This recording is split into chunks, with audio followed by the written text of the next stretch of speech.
Acemi Çilingir'den herkese selam. Bugün Yuma'nın bilyalı bir kilidini açmayı deneyeceğiz. Gergi aparatımızı kilide yerleştiriyoruz ve bilyalı kilitler için üretilmiş olan maymuncuğumuzla birinci pimden başlayarak pimleri ayarlamaya başlıyoruz. Bir ayarlanmıyor. 2'ye geçtim. Sanki ayarlandı.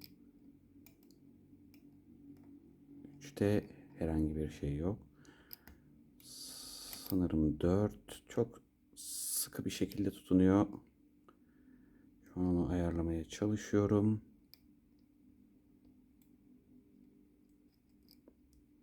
5'i deniyorum. Tekrar başa döndüm. Bir yerine oturdu.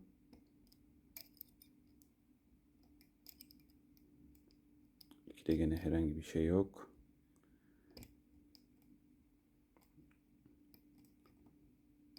Hala çok sıkı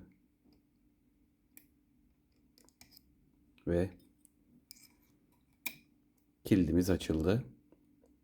Aynı işlemi tekrar yapacağım.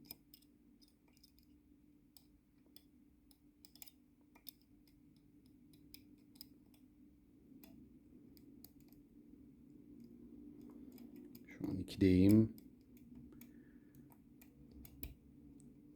3 ayarlandı. 4 ve 5'te herhangi bir şey yoktu. Birden tekrar başladı. Bir de ayarlandı. Şu an 4'teyim.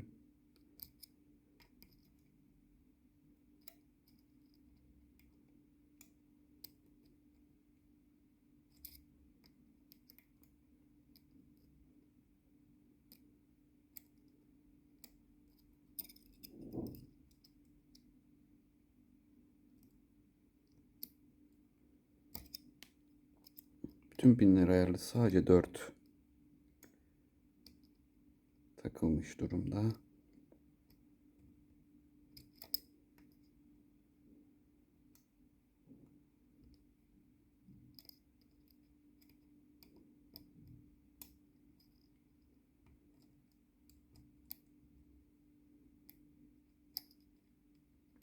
Bir hatalı ayarlamamız var sanırım.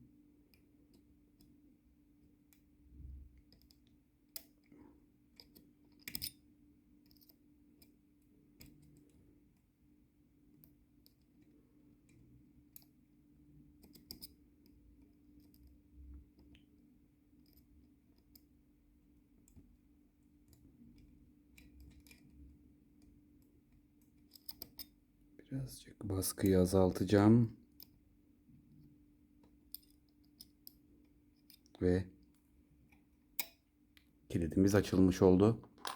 Sonraki kilitte görüşmek üzere. Herkese iyi günler diliyorum.